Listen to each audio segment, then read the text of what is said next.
there are signs along here that show the different stages. So just getting the glass, getting the right amount, and shaping it a little bit, that's one stage.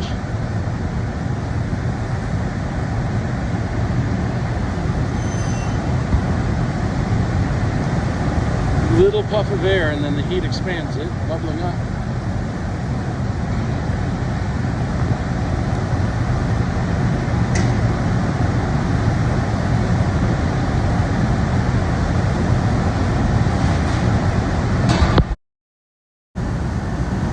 Okay, that same starter bubble went in.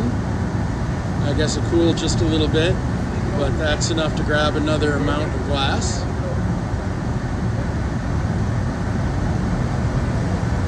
That's going over to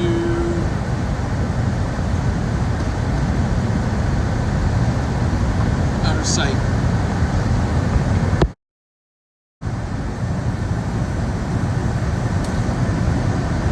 So we've got the starter goblet glass that just came out of the oven.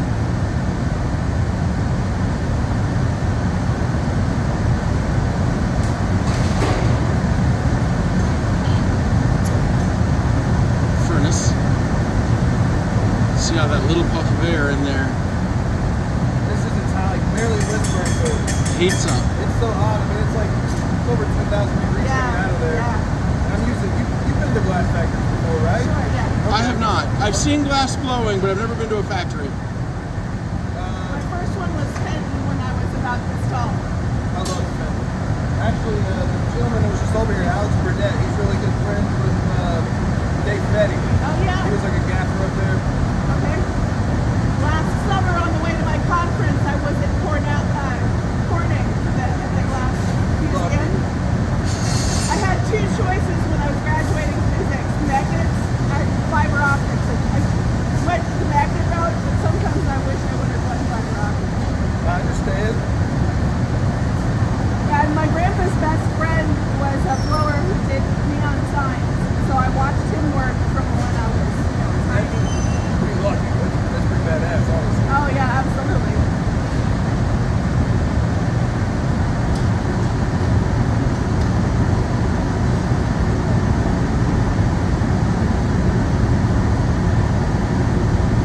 That bubble is used to pick up some more glass.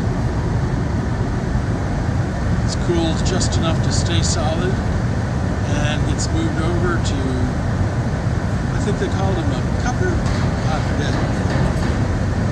But you can see the half cup. And that tool he's using, called a block, rolling it back and forth using that to shape it. Get it ready to move on to the next stage.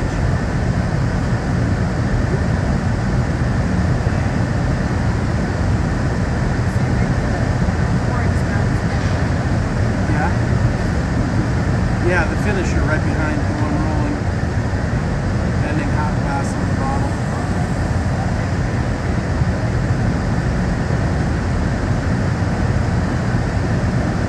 It's a human assembly line production. It's one of their classic model shapes here, apparently. Let's see what's happening there.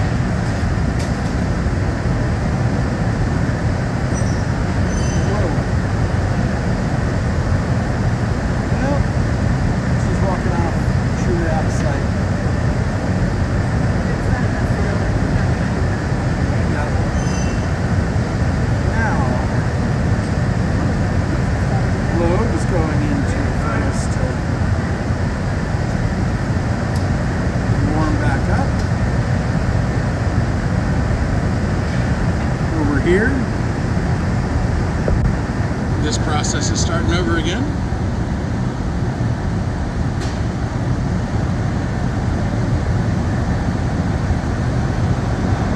Let's get some symmetry.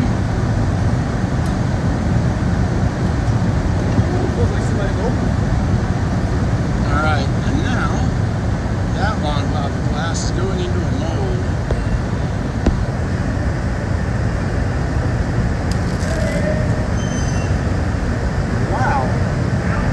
That little bubble and spout just formed.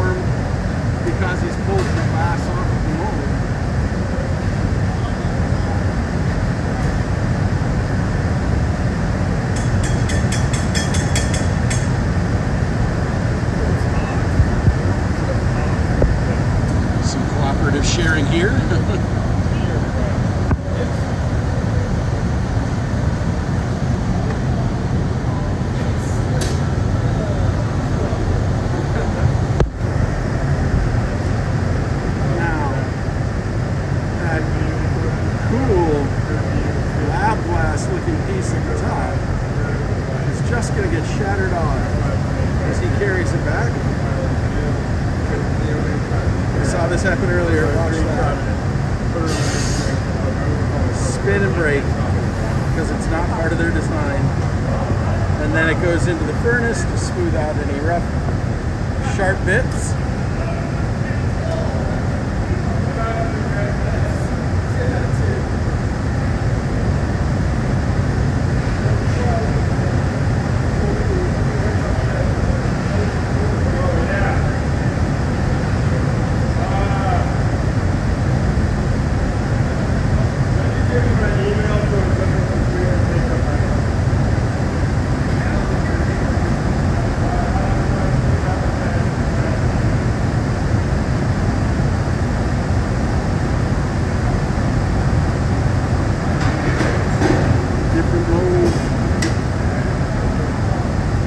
Different stations around the shop.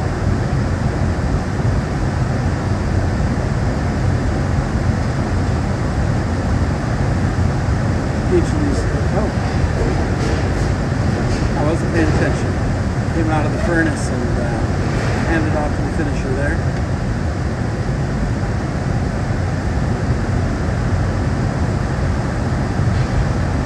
That's this guy again. He's blowing to expand that glass.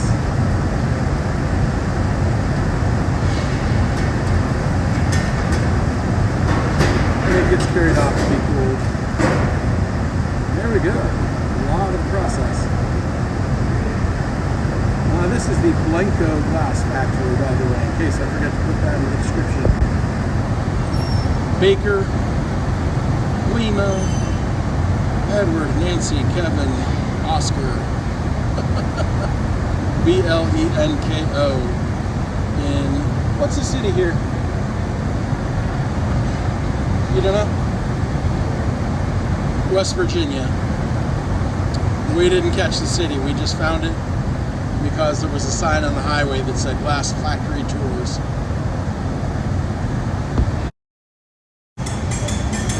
Oh, neat. I just really love the glow from out of here.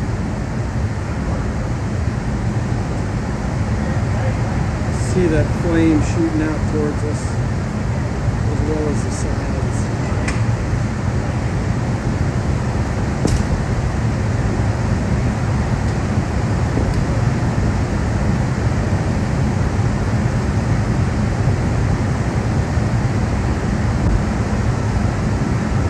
Cool.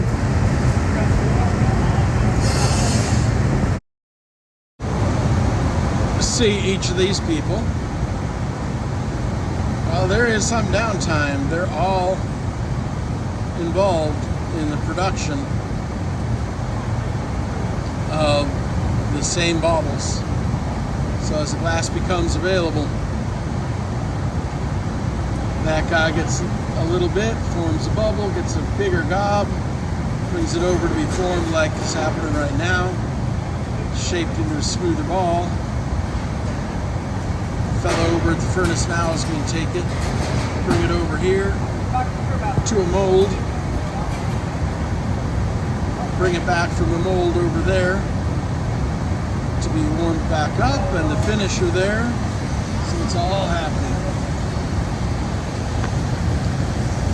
Okay, this is another person. Let's see. The blocks. No glass blower is complete without a set of these tools. I'm going to let you pause and read this for yourself.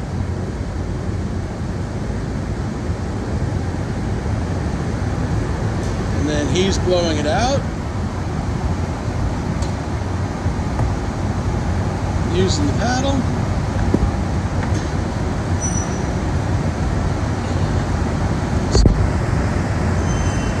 Forming a bit of a neck. Brings it up the stairs. Drops it into a mold that is going to be closed around the glass. And he's blowing and turning it. That mold is actually wood, and you can see the steam escaping because the wood is kept wet. They say on some of these signs that it's cherry wood.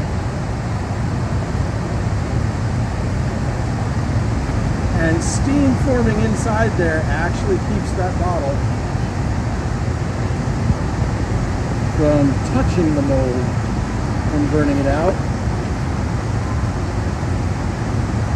But that actually shapes, it's that barrier of steam between the wood and the glass that actually shapes it. That's a beautiful red.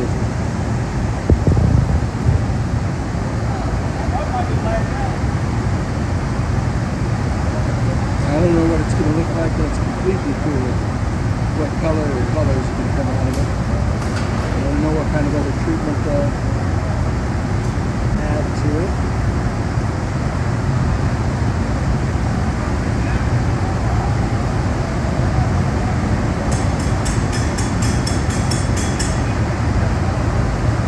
Oh, not just red, blue. Beautiful blue color there in the middle. Has to keep rolling to keep it from dripping or bending. Since it's still super hot. As probably most everybody watching this video should already know. One of the things that fascinates me is that whatever color cool glass is going to wind up being, it starts orange. Alright, so that piece of molten glass to stick to the bottom. And it's going back into a furnace.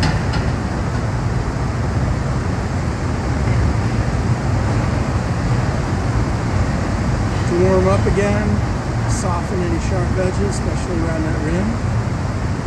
Kind of blur them a bit. And it'll go to a finisher from there. We might do any final shaping, if there's anything to be added, like a handle or dots or other decorative bits.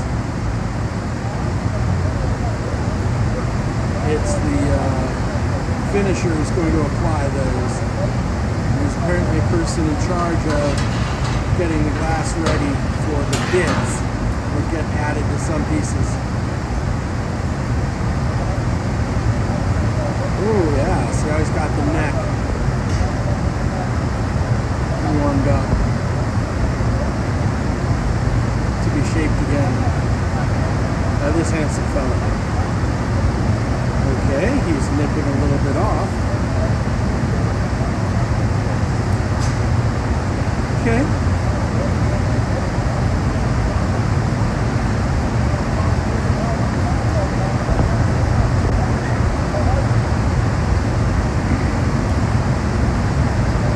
I guess you had to have the proper neck length.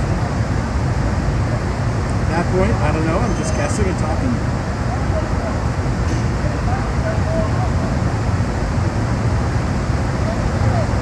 Parenthetically, I'm going to find out what these hoses connected to the pipes are. What they're for, what they're doing. I don't know at all. So I'm going to ask when I get a chance.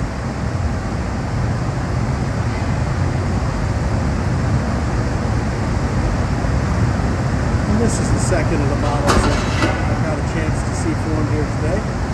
Second of the bottle shapes.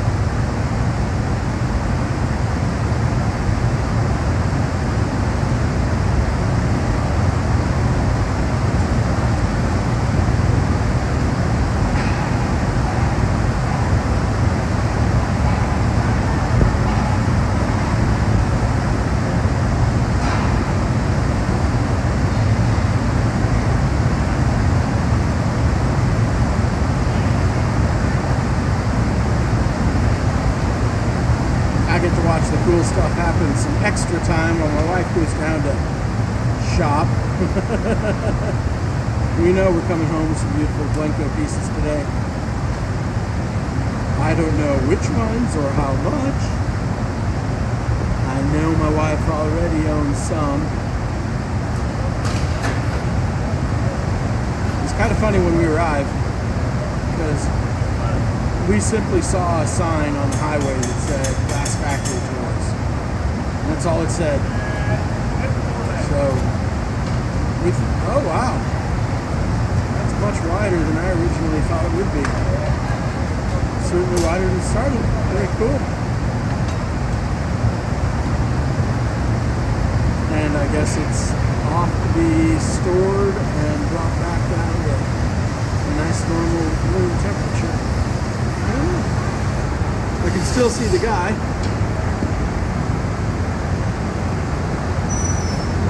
Yeah, I think it's just going into a cooling place now. Anyway, we just saw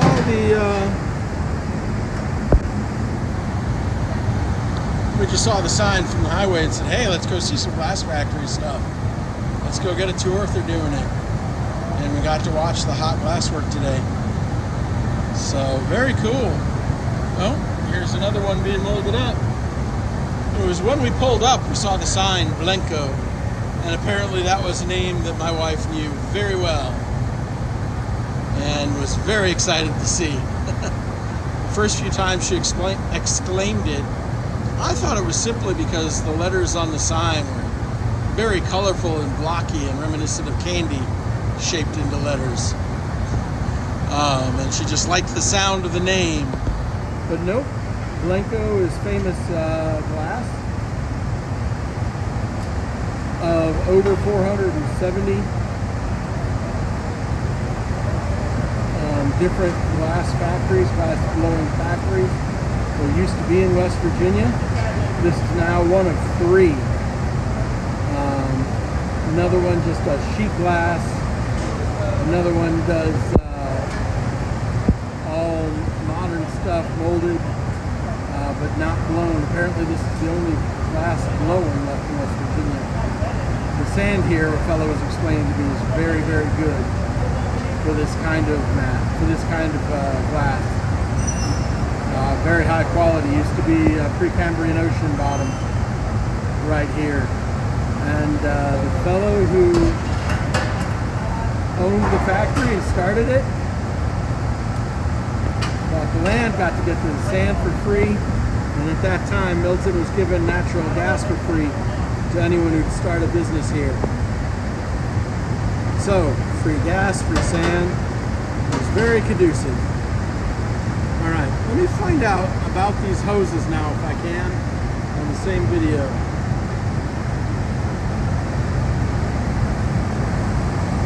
Let me ask over here.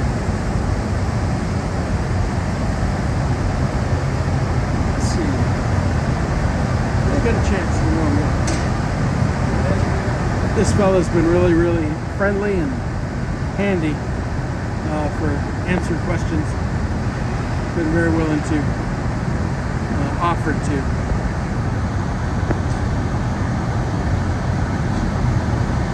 Let's let him get his glass and come back over to the rolling, okay. Rolling and cooling block, and then we'll get the chance to ask. And hopefully you can understand me over all the other air.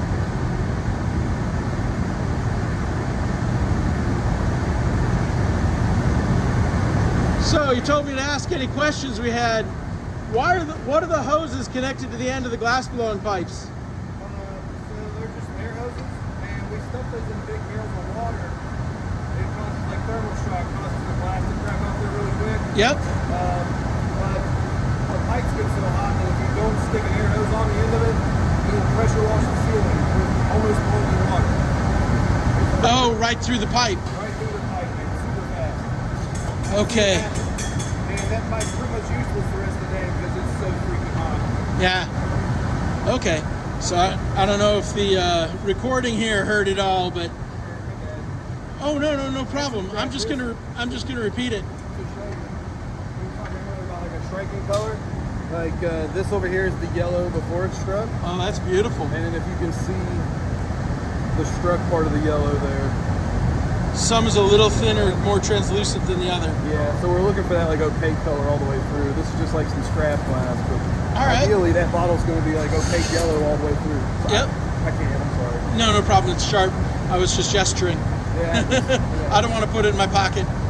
All right, so those blue hoses are air hoses forcing air through the end of the pipe when they put them in those barrels of water to cool any bits of glass that are left and crack them off the end of the pipe. The thermal shock will crack that glass right off. But also the metal is so hot that if they don't cap them, apparently the water and steam will just blast. We'll just blast boiling water and steam clean the roof all over there. So cool. That's the end of this bit of video. Thank you to everybody here at BLENKO management that lets us watch all this, and the people who've come over to talk.